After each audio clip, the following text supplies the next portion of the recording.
لكل الأنبياء يا من في قلبك رحمة للناس يا من ألفت قلوبا بالإسلام يا حبيبي يا شافعي. Quran Surat Al-Imran ayat 64 dan Quran Surat Al-Baqarah ayat 256. Kita akan belajar membaca, menulis, mengartikan surat dan pesan pokok. Pertama yaitu membaca Quran Surat Al-Imran. Mari kita sama-sama membaca Quran Surat Al-Imran. A'udzu billahi minasyaitonir rajim. Bismillahirrahmanirrahim. Qul ya ahlal kitabi ta'alau ila kalimatin sawa'im bainana wa bainakum ila kalimatin sawa'im bainana wa bainakum alla na'budu illallah ألا نعبد إلا الله ولا نشرك به شيئا ولا يتخذ بعضنا بعضا أربابا من دون الله فإن تولوا فقولوا اشهدوا بأننا مسلمون. Shadaqallahul azim.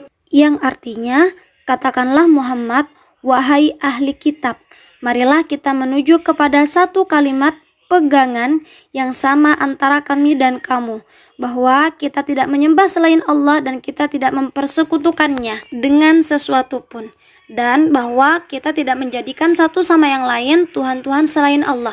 Jika mereka berpaling, maka katakanlah kepada mereka, saksikanlah bahwa kami adalah orang muslim. Pesan pokok Quran Surat Al-Imran ayat 64 itu ada dua. Yang pertama tentang persamaan, yang kedua tidak menyekutukan Allah. Dimulai dari tentang persamaan atau kita sebut dengan kalimatun sawa, berisi tentang berperilaku santun. Kedua, agama Islam memerintahkan mengatasi masalah melalui dialog, diskusi, dan musyawarah untuk menghindari perpecahan. Yang ketiga, seorang muslim dilarang untuk mencari-cari kesalahan atau kelemahan orang lain. Terus yang B, tidak menyekutukan Allah. Yang pertama, perbuatan menyekutukan Allah itu merupakan dosa besar.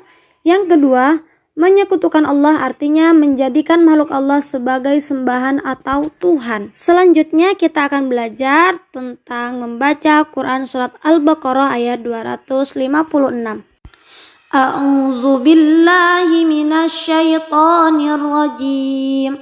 Bismillahirrahmanirrahim. La ikraha fid din. قد تبين الرشد من الغي فمن يكفر بالطاغوت ويؤمن بالله فقد استمسك بالعروة الوثقى لا انفصام لها والله سميع عليم. Shadaqallahul azim. Artinya, tidak ada paksaan dalam menganut agama Islam. Sesungguhnya telah jelas perbedaan antara jalan yang benar dengan jalan yang sesat.